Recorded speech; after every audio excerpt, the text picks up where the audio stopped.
How you doing over there? This is Wax. This is Wax's podcast. It is episode 68. Not 67, not 69. I guess I'll have to do a special episode next week for 69, man, because 69 is a funny word. If you don't know why the word, or is 69 a word? I guess it's two words. And if you look at it as two words, it's two different numbers. But if you put those numbers together, according to mathematics, if you put them next to each other without a space, it's actually a different number altogether. The 6 and the 9 represent 6 times 10 plus 9 single units. That would be the number 69. But it also represents a sexual position where the people kind of look like that number. I didn't plan that thing that I just said, so if you thought I was going to say something funny about the 69 sexual position, alas, prepare for your previous letdown, you know? Go back in time with your time machine that you have. If you're the only person that has a time machine, go back about 60 seconds and get ready for me to say something funny about 69 and then just be let down.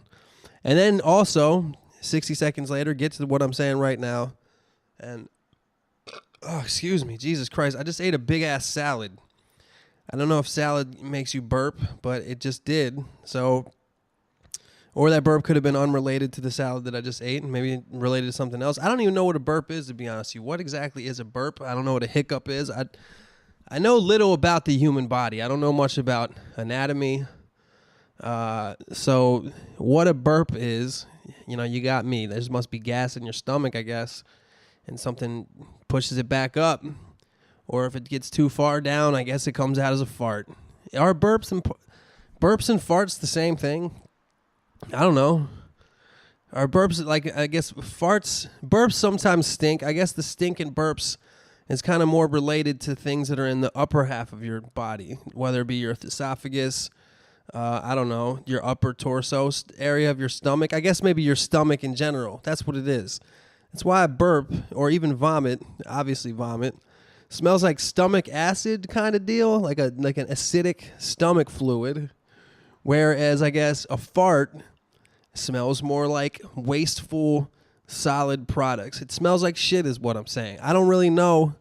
Remember an ex-girlfriend, she used to always say that the reason farts stink is because the air has to smell the air passes through the shit.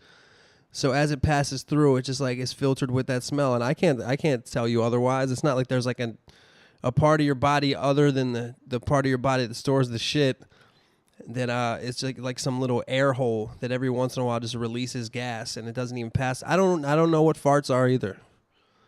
I don't know what farts are. I don't know what burps are. I don't know what hiccups are. I don't understand what human beings are. I don't understand how, over time, we became human beings and we live on this earth. And who knows what the meaning of life is, you know? What is the meaning of everything? Like, why are we here, you know? If you really wanted to, you could go from, I don't know what a burp is, to I don't know what the meaning of life is within 4 minutes, because I can see that this podcast hasn't even gone 4 minutes, and I was only talking about that for probably half the time. So in 2 minutes, you can logically, or really with no logic whatsoever, if you're being honest with yourself, go from the meaning of life, go to the meaning of life from just burping and commenting about it. So that's what you get here on Wax's podcast within the first 5 minutes of the show. I don't really have much to say today. I mean, I had a pretty eventful week, I guess. I've been doing a lot of music writing and feeling good about it, just having fun, getting back into it. You know, after you get off tour, and I'm realizing this after doing so many tours, you know, I try to get back into life pretty quick, and I try to get back into writing songs and just working pretty quick, but I never really can do much of anything until at least like 2 weeks after I get back. So I think that those 2 weeks are about to be up, and I'm starting to at least get into the groove of things. I also read an article recently where it said, you know, as far as being creative and just having creative things flow out of your body, I've said this before on this podcast, and I maintain this, the creativity comes in waves. You kind of feel it. You kind of feel a wave come over you, and then hopefully if you're lucky enough to be in the right place at the right time, when it comes through, You're in a place where you can either write down thoughts or record ideas or whatever you have to do to let this creative wave manifest what it wants to manifest through your human body outside into the world. Just wherever that creativity comes from, I feel like it comes in waves, and hopefully you'll be able to make it happen. But I read an article recently where not only is that true, I don't think the article actually talked about the wave thing, but it talked about, like when you make an album, or I guess if you're an artist, I don't know, one big ass painting is kind of like making an album or a series of paintings. I guess like a collection. Like when you have your art exhibit, for like painters and whatnot. I don't really know much about that world, but some people are like, oh, it must have been exhausting. You used a lot of your creative energy, so you should take a break. And while that might be true, what this article was saying is that in actuality, the more you do it, the better you get at it, and the more, obviously that's true, but the more quickly these things come. So if you just work, rather than exhausting your creative juices as if they were, juices in a juice box or toothpaste in a toothpaste container, and you're squeezing out the last drop, which sometimes people feel like that. I've felt like that before. I've definitely felt like that when writing rap lyrics and things of that nature, when you're finishing up a project and you're trying to get those last things done, and you just feel like you've rolled up that toothpaste tube and you're just squeezing out the last thing, and the last sentence is like cutting that bitch open with a razor blade and just trying to get that last bit of paste onto that brush and then just putting it in that fucking mouth of yours. You know what I mean? And I've heard that actually the opposite is true. It's more like, I guess the analogy would be that if you had a tube of toothpaste and you're constantly putting the toothpaste onto the brush, the more you put on there, the more that the tube actually refills itself, and you just end up with actually a bigger tube full of paste. So I don't know if any of that stuff's true, but I'm just reporting to you what I read in an article, which I couldn't even name. The internet's fucked up citing your sources. Remember back in the day when I was in high school, if you had to cite your sources, and you might have to actually go to a library and find an actual physical book. It was probably outdated, and you had your bibliography. You had to make sure that your bibliography was written in proper form, all up in the correct format when you write it out. And any fact that you asserted, you had to let everybody know. If you want to know where this fact that I just wrote down on this piece of paper, and back then you probably were writing it, not even typing it. You had probably actually turned in a fucking written piece of paper for your assignment. I don't even know if they do that kind of shit anymore, except when you learn handwriting in elementary school. But you had to make sure that there was a place where that person could go and find the author who originally said that. But what about where they got it from? How far back does this bibliography technique have to go? How many people have to have said something before you get to the first guy who just made up some shit? I guess it depends. The first guy who made it up had to do some type of scientific experiment, or I guess had to witness with his own eyes. Maybe he was an eyewitness of whatever event you were talking about. Maybe when you really get down to it, this guy just saw some shit happen. It was Thomas Edison, and he's like, look, or whoever, Ben Franklin, I don't know. He saw the fucking lightning bolt hit the kite. I don't know. The older you get, the less you remember things like this. Another thing that happens when you get old, and I'm just fucking saying shit right now. I don't know what I'm going to talk about, but I will say that when you get old, you forget who's alive. Like as far as like old celebrities, like people. I know that James Brown is not alive, but I honestly don't even know. Maybe he's alive and somebody else died. But my point is that people like that, people like James Brown, or like maybe former like Jimmy Carter. Is Jimmy Carter still alive? I don't know. He might have died. I kind of remember that maybe there was a time period where like I heard on the news that he died and it was news for 2 days, and maybe that was in 2003. I don't know. Is he still alive? It doesn't matter now because I could Google it. If I wanted to know the answer to these questions, I could Google the question and obtain the answer within seconds. You know what? As a matter of fact, I am going to currently... All right, I'm a little upset. I got to admit I'm a little upset. I just noticed right after I said currently there, I went to switch from the Pro Tools screen that I'm recording this podcast on to the internet, to Safari is what I was using right there. And I Googled whether Jimmy Carter was alive or not. And I talked for probably a solid 10 minutes. And then I looked back at the recording screen, and I guess when I clicked over to Safari, I somehow stopped the recording. So I just had an absolutely fucking brilliant 10-minute piece that I did about, people being alive, not remembering whether they're alive because you're so old that you forget fucking what events have occurred. And it turns out Jimmy Carter is still alive and kicking, old carts. And I talked a little bit about Robin Williams, and I talked about how sad his death was. I talked about, the effect he had on the world and how fucking shocking that he would take his life in that manner, But the magic is gone, and that 10 minutes that I just talked is really just, God, I'm sitting here in my house by myself, talking into a microphone. I actually now talk into just like a handheld microphone. When I used to do the podcast, I would talk into my real, the microphone I use to record rap vocals and whatnot. But now I find it more comfortable to record just into this handheld mic and lean back. You know what I mean? And, but I'm sitting here by myself, and just thinking about it in I guess more of a deeper way. That 10 minutes went by, and I talked, and it wasn't recorded, and nobody heard it, and nobody ever will hear it, myself included. So what just happened? What just happened?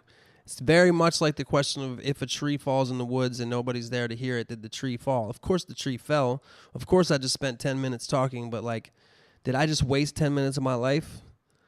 I mean, that could have been 10 minutes I spent doing something else. That could have been 10 minutes where I fucking thought of an idea that would be the biggest song in the world, But alas, those 10 minutes just went by, and I said all kinds of awesome shit about James Brown, about Robin Williams, about how when people get older, they just forget about who died. I don't remember if old celebrities are alive or dead, because so many now during my lifetime are dead and have died that it's hard for me to even remember which ones are still alive. People out there that are listening that are older will understand.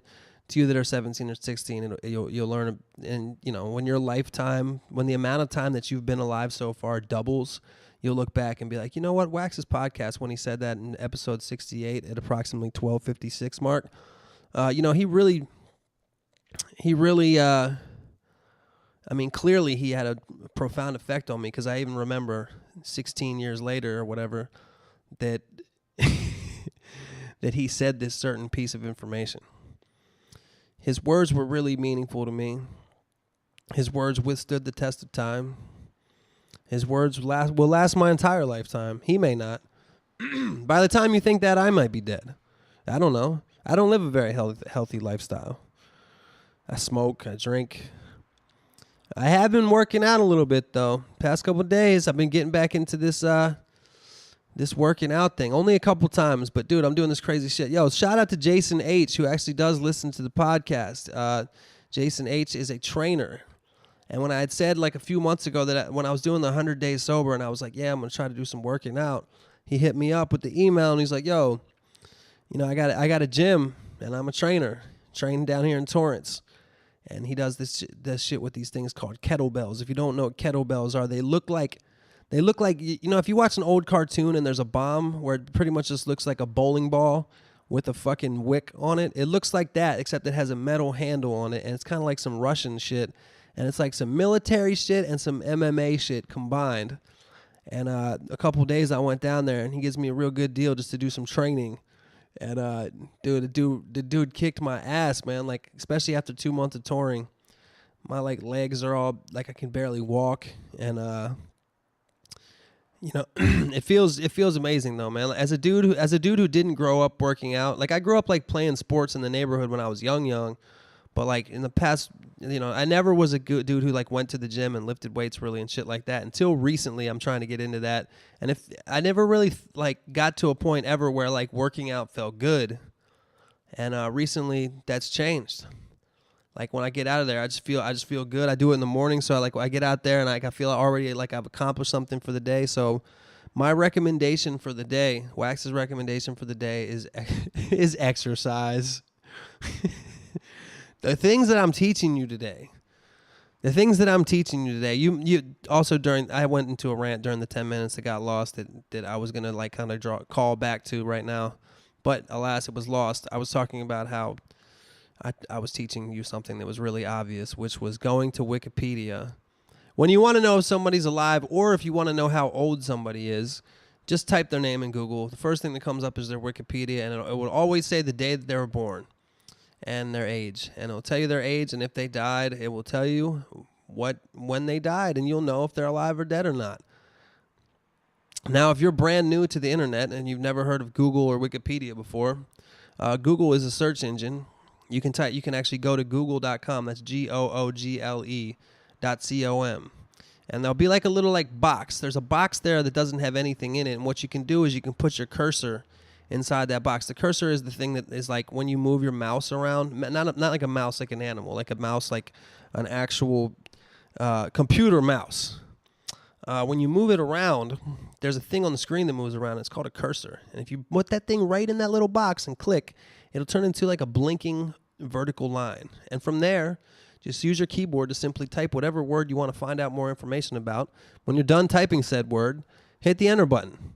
And lo and behold, I feel like I use the words lo and behold and the word alas way too much on this podcast. But lo and behold, poof, another page will come up and will show you a variety, a fucking plethora of information about whatever topic you choose. And if you want to just kind of, like, say you did that, you did what I just said, you know? And now you're like, Jesus, the internet really has a lot of information about this thing. There's like when I said plethora, I meant a plethora, a cornucopia of information. How can I possibly sort through this information in order to just get all the details that I would want to know in one place about this particular person, subject, or whatever it was that you looked up on Google? Let me tell you something. Usually the first result, not always, but pretty much always the first result, if the thing that you were typing has any significance whatsoever, the first result will be a Wikipedia page. wikipedia.com. If you click on that link, there's probably no need to link. This is a secret. Lean closer. Lean close to your speaker. Put your fucking your hands on your headphones. Push them closer so nobody else can hear except you, because this is a secret. Wikipedia is all you need. It has everything. It has all the information you need. You don't have to go to any other sources. So there. The things that you learn on Wax's podcast are pretty much everything except the meaning of life. What is the meaning of life? I don't know. Been thinking about it, though. Been thinking about it a lot more often recently, the meaning of life. I think that's a result of me living by myself, the fact that I really don't have much to do here except think. And, you wonder what the purpose is, especially, you go through your everyday life, and I'm in a place right now where I got back from tour, and now it's my job right now to just create things, create songs, and create songs that I like. And it's like, what is the purpose of this? You put it out there, you affect people, and then you gotta kind of look at it that way rather than looking at it like a job that makes me able to survive. Because the more that I look at making music as a job that enables me to get money, to eat food, and survive, the less quality the music will be. I think you just gotta it just kind of comes through you, and you kind of just make whatever you like. But you can't look at it as a job, man. You got to look at it as doing what you like and affecting people in a positive way. At least, hopefully, you're affecting people in a positive way. And a lot of people came to me on the Warped Tour and said that the music does affect them in a positive way. So I appreciate all those people that came up and said that. Damn, I really should write down bullet points of things I want to talk about, because I'm really jumping around a lot on this podcast. I'm really just talking. You know what I did do this week? I have a friend. Friend's name is AK, Andrew Kurchinski. He does all my music videos. He's part of the Intense Imagination Squad, as is my boy, the one and only EOM.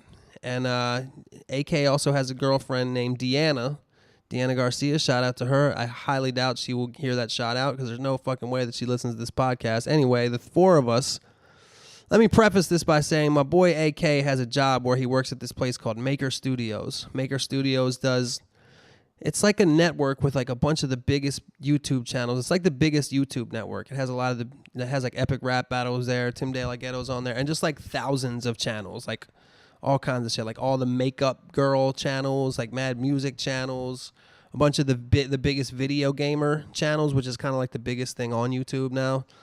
Dudes who just play video games. But he works there. He's a director of photography there. He shoots mad videos for people there. And that company recently got bought out by Disney. So now he has a little Disney photo with his face on it. And he can get him plus 3 guests into any Disney-themed park for absolutely free. So I got hit up last Wednesday night. And he was like, yo, you want to go to Disneyland tomorrow? And I looked at my schedule. I don't even have a schedule, man. I just knew that I didn't have shit to do the next day. So lo and behold, me, AK, Deanna, and EOM went to Disneyland. And let me tell you something. Disneyland is definitely a cool place for children to go, but I was actually a little surprised by how small it was, man. I thought Disneyland was going to be a lot bigger. And when I was like 5 years old, I went to Disney World, and I don't really remember what it was like, but everybody else that tells me that Disney World is like way, way, way bigger than Disneyland. But I was like, even compared to like even the San Diego Zoo was bigger than Disneyland. I went to the San Diego Zoo a couple times with my brother, and I don't really have much to say about Disneyland, but I will say that it was smaller than normal. I went on the Pirates, smaller than I thought. I thought it would be this enormous place. I thought it would be a lot bigger than it was, but we went on a couple rides. I went on Space Mountain, which was like a roller coaster where you're all in the dark the entire time. It's supposed to look like you're in space, but I guess space is pretty dark. So if space is literally just darkness with no stars or planets or anything, that's kind of what it looked like. But I was a little bit scared, man, because when I get into those things, and we had a little vaporizer thing, so I was a little paranoid anyway, I guess. But I was down there thinking that it was pitch black and it's kind of jerking you back and forth and you can't see where you're going in front of you. And, I was, I guess, getting thoughts in my head that maybe the thing would derail. And, that's like a weird kind of thought that you get on roller coasters. Like, it's natural. I mean, that's, to me, really the only thing scary about roller coasters is if you get those thoughts where like, yo, what if the roller coaster falls off the tracks and it just fucking flies and I fly. Oh, damn, my downstairs neighbor, I think, is making some noise. Neighbor downstairs is a musician. He has like tons and tons of like old synths and he makes like electronic music. But I never really hear him play. But then just recently, I guess because I've been gone so long, I didn't really realize he's kind of a new neighbor. He does get down every once in a while. And he ain't like me. I tend to use my headphones and shit. He gets down. Like, it'd be pretty late. I'm actually happy to have anybody that makes loud noise, man. I love it, dude. I love having loud neighbors because I don't have to worry about myself being loud. But yeah, that's why I'm thinking about moving back into a neighborhood in the valley. My boy Kurt lives up in Van Nuys. And he lives in a particularly Hispanic neighborhood. And the greatest thing about Hispanic neighborhoods, I'm not trying to be racial here, but it's just through experience and through people I know, whether it be family members or neighborhoods I've lived in LA in the past. The cool thing about Hispanic neighborhoods is there's a lot more liberal thinking in terms of what volume is acceptable at what time. You can kind of be louder if you want. And I really like that. I like living in like a loud place. I mean, if I'm going to live in the city, you know what I'm saying? If not, I'd just move to the country and just be quiet and shit. How the fuck did I get into that from Space Mountain? What the fuck was I talking about?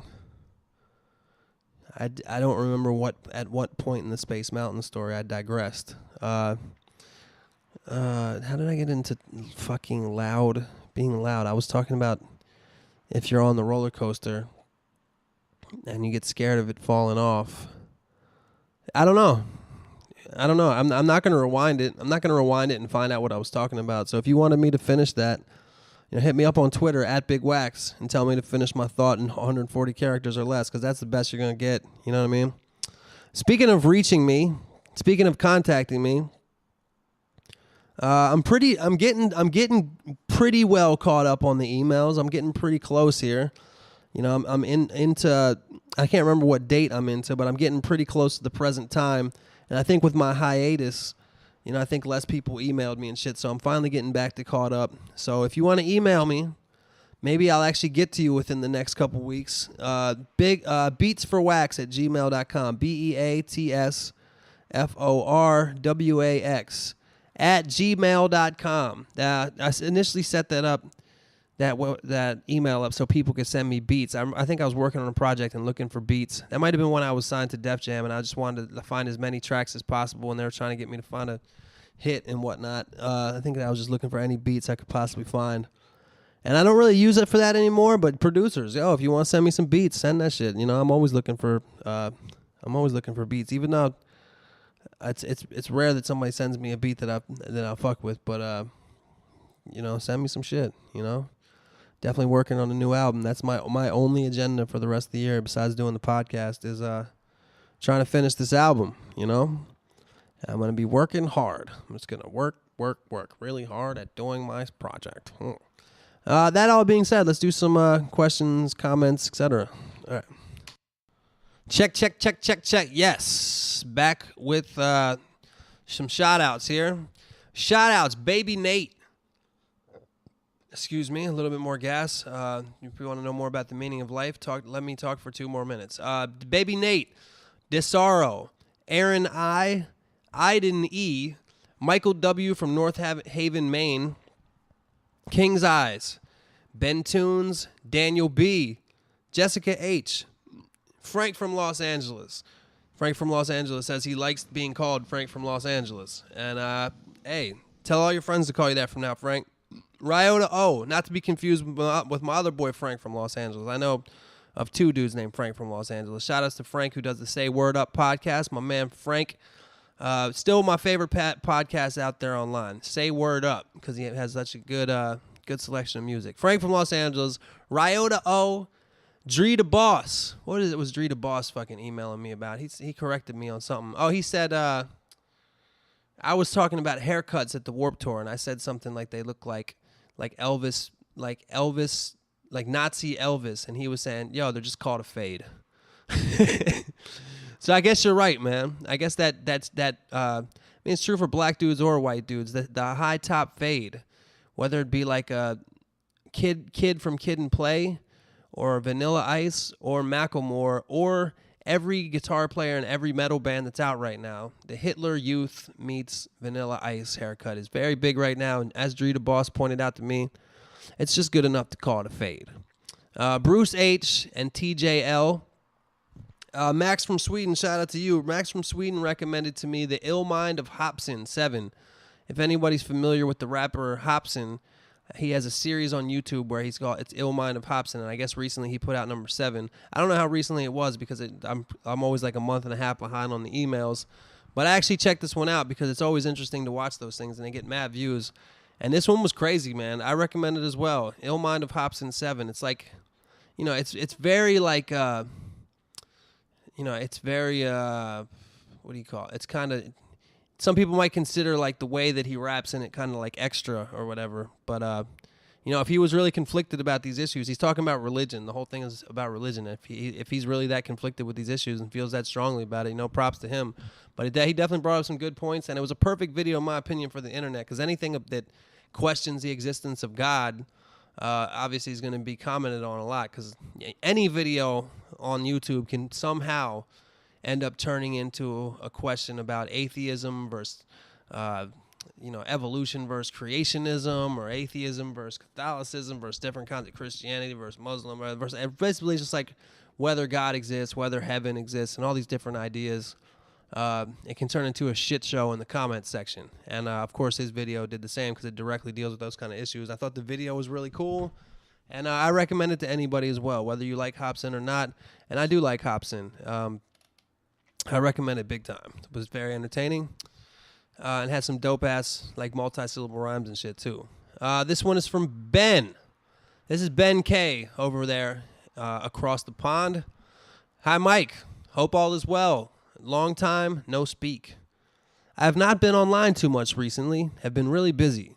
My driving test is in the next 3 weeks from when this email was sent, so he's already had that happen. So Ben K, I hope your driving test went well, And I believe the rest of the podcast hopes that in the past, when your driving test already happened, that you did well. So we're not going to pray for you, speaking of religious things, because our prayers won't do anything. Well, I guess if I prayed right now without knowing the outcome, God could be like, oh, well, I already knew that he was going to pray in the future.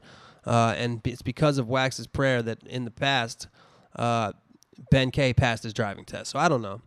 And I've been busy with work, which I'm loving at the moment.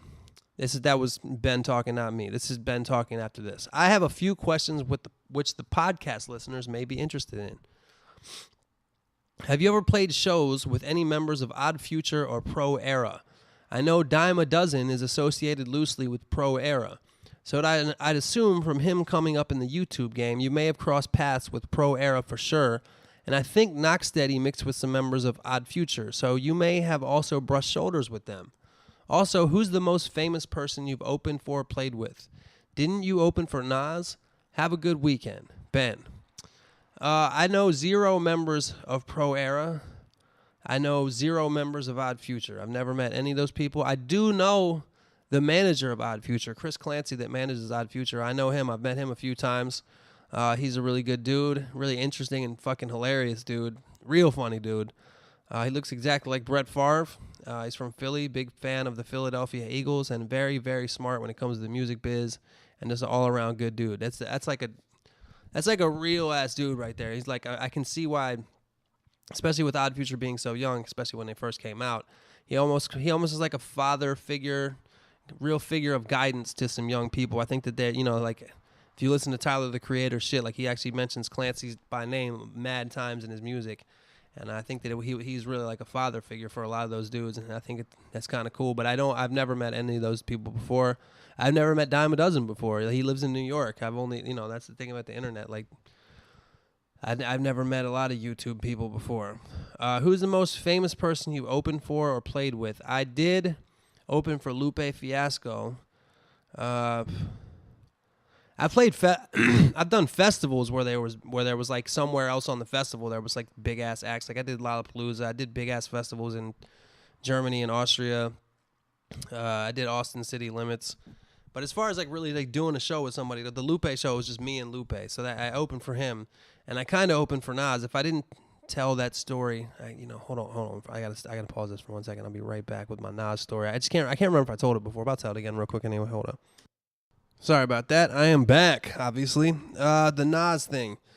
I'm sure that earlier, maybe in the first 10 episodes of the podcast, I must have told this story. That was back when, excuse me, Jesus. That was back when I had a thing on the podcast called Wax's True Hollywood Stories. I don't do that anymore because I don't know that I have really that many more stories that I didn't tell on that. And recently, I kind of like don't really do any Hollywood type shit. An example of that is the MTV Music Awards happened this past weekend here in Los Angeles, and I didn't even know the shit was happening until after it already happened the next day. So I was actually, at first I was like, damn, I must be out of the loop of the music industry. And then right after that, I was like, oh shit, nice. I'm out of the loop of the music industry. Good for me. And a few years ago, this must have been 2011, probably. There's a festival that happens every year, as I'm sure a lot of you know about, called South by Southwest. It's a big music event that happens in Austin, Texas. And one of the events, this is when I was signed to Def Jam, one of the events that Def Jam put on was this thing with Nas. It was at a club, and it was hosted by Peter Rosenberg, and there was a bunch of people performing. Asher Roth performed.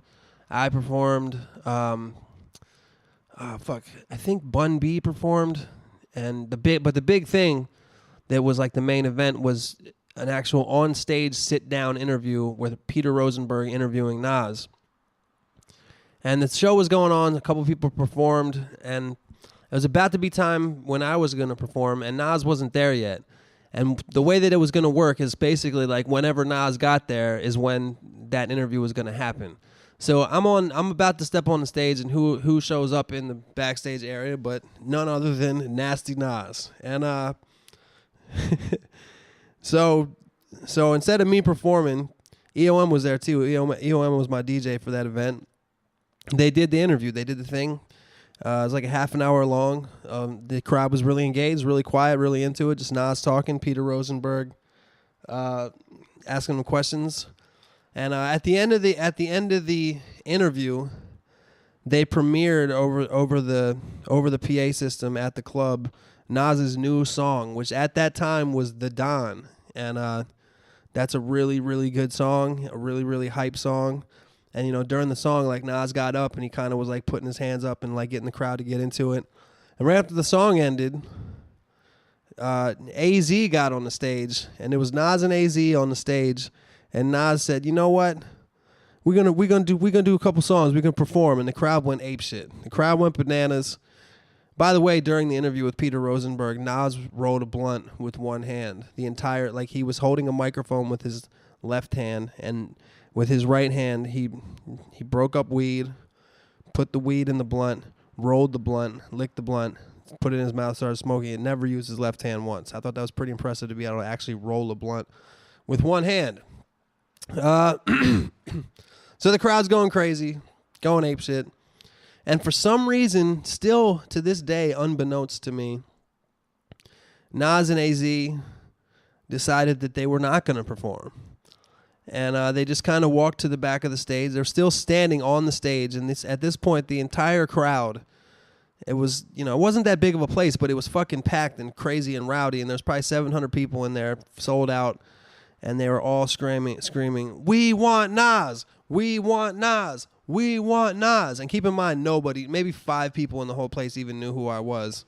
But instead, Nas decided not to perform. So while these people were chanting at the full extent of their lungs, or whatever you want to say, while they were this "We want Nas" chant was going on, Peter Rosenberg grabs the mic and he goes, "From Maryland, Wax." And he fucking hands me the mic, and I'll never forget the look on his face as he handed me the microphone. EOM is still trying to get his shit set up at the DJ thing. The beats and shit sounded all good for some of the acts before, but for some reason EOM's equipment wasn't working properly. We had no sound check, and it was just like in 2 seconds we had to set up and start. So the first song I did was "New Crack," which is a really weird song to start out with anyway. It's all long and it's just a bunch of lyrics, and I got the mic, and as soon as I have the mic, the crowd is still screaming, "We want Nas," and Nas is still on the stage. And I can't, what the fuck did I say? I said, "Oh, you guys want Wax, right? We want Wax. We want Wax." And like 2 people laughed. And, I think all things considered, the performance went pretty well. As I always say, like the fact that nobody threw shit at me was pretty amazing. Like it was a ravenous crowd of people that wanted to see Nas, and they handed the mic to this unknown fucking white dude from Maryland. And I did like 15 minutes, and it was whatever. It was fine, but I'll never forget that day. It was a crazy, crazy moment. And I'll never forget the face that Peter Rosenberg gave me when he gave me the microphone. It was kind of one of those like, "Here you go, dude." Like, what's the, like, I can't do the face obviously through audio, but it was kind of like the kind of face if you're like,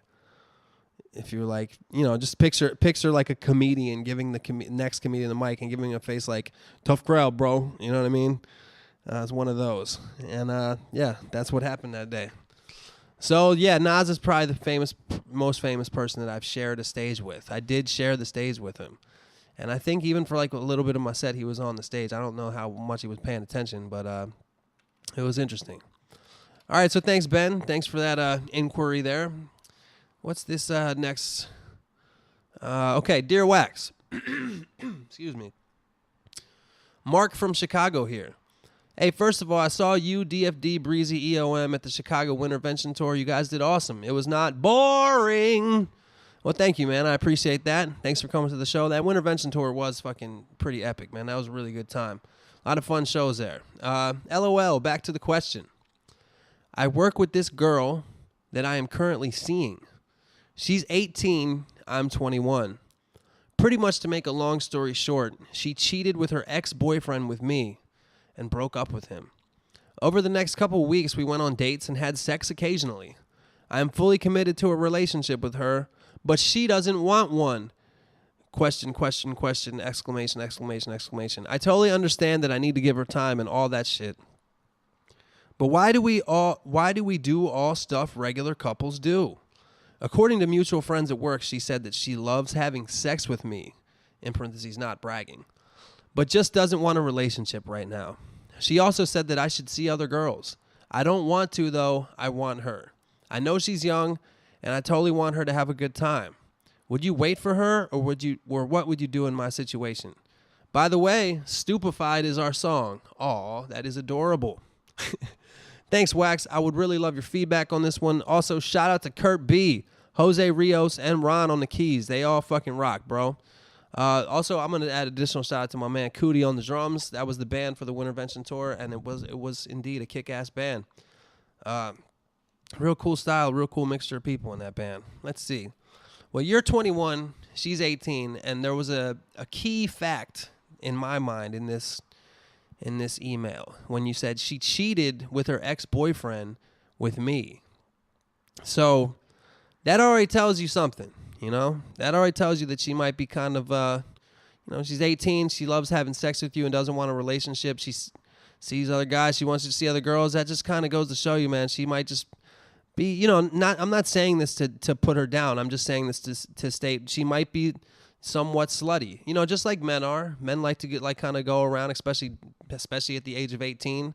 Maybe, I don't know. I need to know a little bit more information about how her ex-boyfriend, the relationship with her ex-boyfriend was. If that shit was if it was a long relationship, if she's 18 now and she's been with this dude since she was 15 or 16, maybe she does need some time to be single. She doesn't need to be just, on lockdown immediately, But I will warn you, if she cheated with him, what makes you think she won't cheat on you, And the way she's talking about it, she doesn't even want to commit a relationship, so she's trying to do the right thing. In that she wants to just have sex with other people, not cheat on you with other people. She wants to be like, yo, that's what we do. We have sex with other people. I enjoy having sex with you a lot. I enjoy having sex with you even more than the several other people that I'm currently having sex with. That's why. So as far as what I would do in your situation, man, I can't tell you what to do. I don't know you. I don't know her. I don't know the rest. I don't know the information. I don't know how much you like her. You clearly like her a lot, though. But I think that what you should do is probably play it cool, take it easy, maybe still see her, try to get some information from her about what she wants and if she's messing with other people or whatever, but it doesn't seem like something that you don't want to be with a girl that doesn't want to be with you. You know what I mean? As far as a committed relationship. And she is 18. That is real young. I mean, she might just be kind of a wild type chick, man. That's probably why the sex is good, And because you're probably killing it. You're probably just banging it out, like she needs it. You know what I mean? But I would hold back if I were you on pressuring her into a relationship if she says she doesn't want one, man. I think you should just take her advice and see some other chicks too. Who knows? Maybe you can bring another one in, She seems like the type that might be down, Or maybe you can bring in one of your boys. You know what I mean? A little high five action. Is that the Eiffel Tower, they call it? That's the Eiffel Tower when she's doggy style and you're hitting from behind and your boy's getting his dick sucked and you give him a high five. Isn't that what they call the Eiffel Tower? I would never want to do something like that. I would never want to have a threesome with another dude. I've never done that before, and I don't intend to. But that's my advice, and I'm sticking to it. Who used to say that? Whose catchphrase was "That's my advice," and I'm sticking to it? Somebody used to say that shit. I don't know. But anyway, Mark from Chicago, that's the best I can do, man. Good luck with that situation, Girls, man, it's not easy. It's not easy, dog. All right. This next one's from BM Craze. BM Craze is actually a person that I actually know him personally. He's an LA area gentleman, and he used to come to my shows, and he actually used to work at Sam Ass Music right there on Sunset. And I would see him. He was a security guard. I would see him anytime I would go in there, say what's up. Really nice guy. Just an all-around good dude, and he no longer works at Sam Ash because he joined the military, and he's been in there for a couple of years, and he occasionally emails the podcast. I'm sure I've read some of his shit before. But shout out to you, Mr. Craze. And here's the letter that you had sent. Wax, what's up, man? Good to hear back from you. Been catching up on podcasts, and Warped Tour sounds like a blast. I'm still stateside. No Japan until at least November. Going out on the water for about a week tomorrow out of San Diego to qualify some pilots. I guess that means they're doing tests out there. I don't know. See, people that join the military, I've noticed this with people that join the military, they start to use phrases that people outside of the military don't know what the fuck they're talking about, and they use it comfortably as if everybody knows what qualify some pilots mean. And that's a light example. It doesn't have any numbers and letters like, yeah, we had to give out a couple 715 4AR rations today. Like, you know what I'm saying? People that know people in the military know what I mean. They start to use military terminology around civilians, and they're so used to being around non-civilians that they don't explain what they're talking about all the time. Anyway, I digress. I use the word digress a lot too. Shouldn't be too shitty. LOL. It's kind of nice when we go out on these 7 to 15 day detachments because we get out of cell phone range, and it's a nice little cleanse from social network and all the other shit that goes along with being such a well-connected generation. LOL. Which leads my next question. Do you ever wish you could disconnect from society? Regardless of the reason, do you ever just wish you could be outside of contacting distance to just be by yourself or with a select group, or just do whatever minus phone service and internet? I think I miss YouTube stupid videos most when I do. LOL. Anyway, man, hope all continues going well for you. Keep doing you. Bless. Craze. Yeah, man. Yeah, of course I do. I've actually been, you know, if anybody keeps up with me on social media, which they wouldn't have been because what I'm about to say, I've really been slacking on social media. I like barely ever post on Instagram, Twitter, Facebook. I like really have been slacking on it. I don't really know why. There's no real explanation for it, but it does feel kind of good. I need to get back on it because that's like, for me, that's like part of my job, you know? But, hell yeah, I think that getting disconnected for a while can be really helpful to people. I think that we've become this generation of people that are always stuck on our phones. You see it, you know, at the Warped Tour, you really see it. And I talked to some like Warped Tour vets that have been like on the tour, like working at the tour, being in bands at the tour for a long time, and actually remember like the late 90s, early 2000s era where like they would say that people, they really noticed the difference between like people walking around and just being on their cell phone and everything is a picture, and you know, you get a second picture if the first one didn't seem right, and everything's all about sharing with people who aren't even there, as you know, as opposed to, you know, they would argue a better time when everybody was a little bit more engaged with just what's going on in the moment and all the things that are surrounding them at the moment, and not worrying about, you know, the only communication you would have is like the next day in school or whatever, and you tell your friends what happened. But what really matters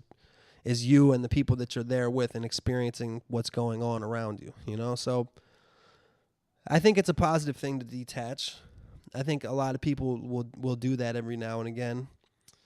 I haven't like really done that, like just like turn my cell phone off for a week, you know, because there's always the chance that there's some kind of emergency or some shit like that. And that's really the reason that everybody had the cell phone everywhere they go. The main excuse is like, what if there's an emergency? When in reality, there's usually not going to be an emergency. And there was emergencies before cell phones. You know, before cell phones existed, there was still, you know, there were still deaths in your family. There was still people in your family get hurt. There was still people really want to contact you. But do they need to? I think the word need, like, what if I need to get in touch with you? Like, need is a stronger word now as far as getting in touch with somebody is concerned. Like, you know, can it really not wait until they get back home or until they get back around somewhere where they can get in touch with you, you know? But, yeah, I can see why you would like that, man. And I think especially for somebody that's doing military shit, I think that the more aware you are of what's going on around you and the less you're just looking at some dumb little screen, I think that's probably beneficial to everybody involved, you know? You know, you have less chance of getting ambushed from behind, you know? But, yeah, besides that, man, I know there's a lot of crazy shit going on in the world, craze, and I hope that everything goes well with you. I hope you don't have to deal with too much shit as far as war, man. These fucking dudes over in Iraq are some scary dudes, man. I watched that Vice series. I think I talked about it last week, the Vice series on ISIS. You know, I don't know. I don't really know. I'm not over there. I don't really know how much ground they're gaining. I don't really know how much the general population is with or against them. But they seem to be gaining some steam, and I wouldn't want to fuck with those dudes. You know, it's scary to fuck with somebody that doesn't care whether they live or die. As a matter of fact, it might even be kind of more into dying for the cause, because martyrdom has such a reward at the end of the day. So good luck to you, man. Definitely, when I say be safe out there at the end of every podcast, I mean for you, man, really, I mean it. Be safe out there, dude. Just fucking be careful. All right.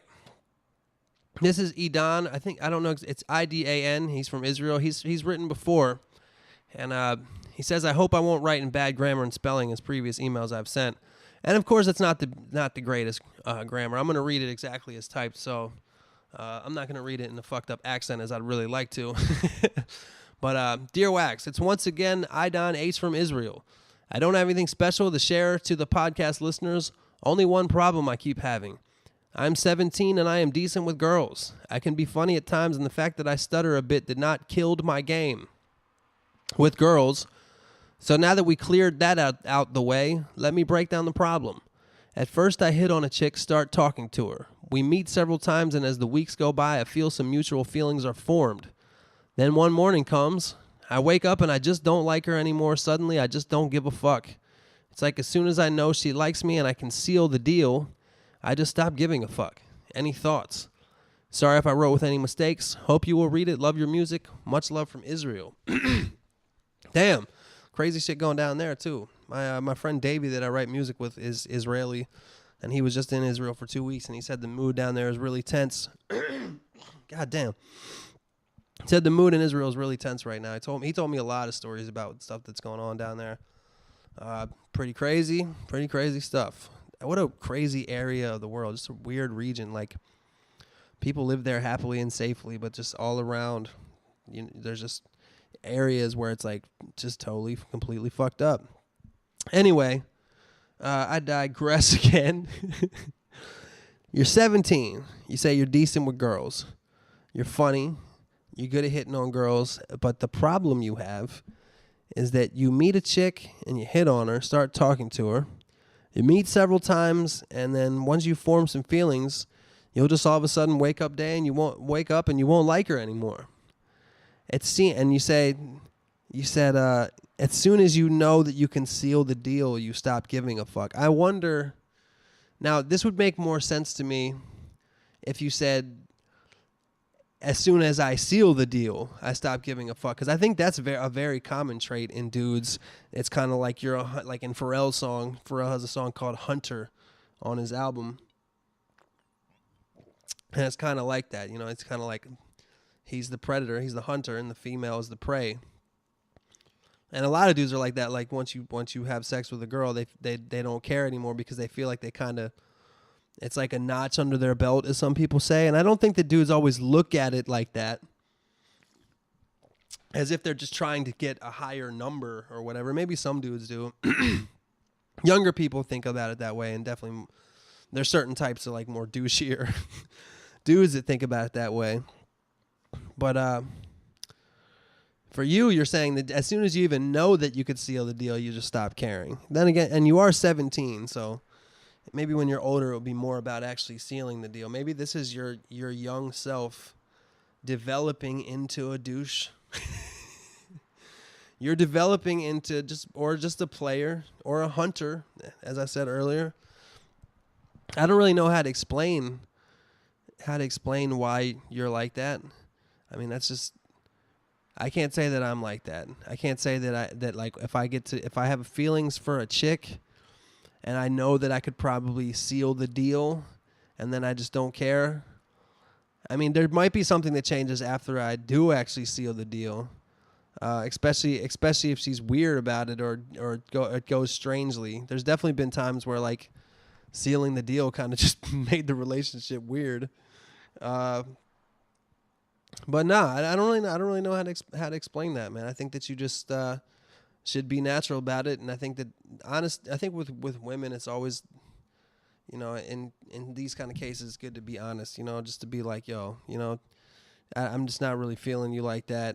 I'm more into this other chick now, but I'm not gonna be feeling her in a couple weeks anyway. So maybe there's something in you where you have a need to be liked by women, and once you feel like they like you, that's the end of your game. You're just like, oh, okay, well she likes me.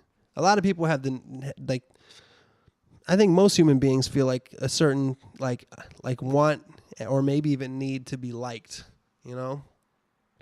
Obviously, people like me that do entertainment for a living probably have some of that. Why the fuck would we get on stage and be like me, please cheer for me?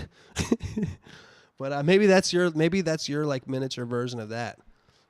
Maybe you have just some kind of desire inside of yourself to be liked, especially by girls. And then once they like you, you kind of feel like, oh well, I did a good job. Now let me see if I can go out and make another girl like me. Maybe that's just your natural thing. I don't know, man. But yeah, hopefully that helps. Probably didn't. Thanks, Edon. Glad you like my shit, man. Appreciate that.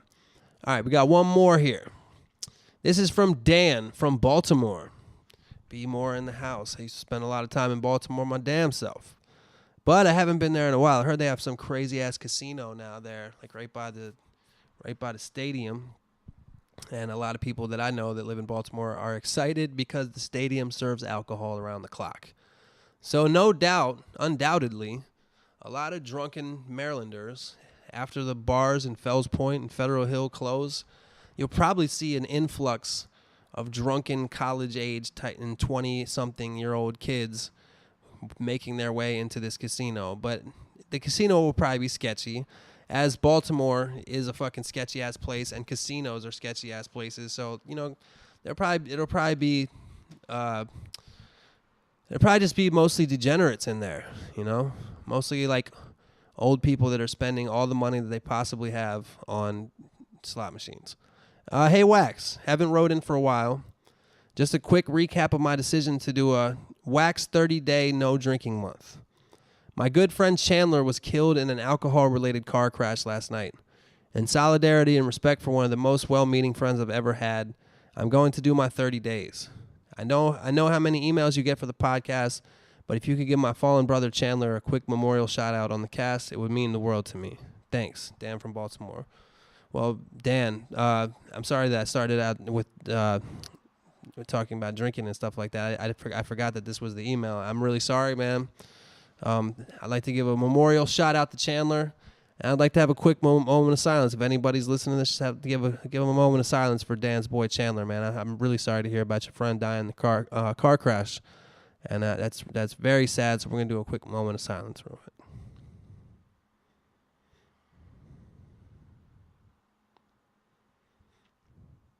Sorry about that, man. Really sorry to hear about that, Dan. You know, it's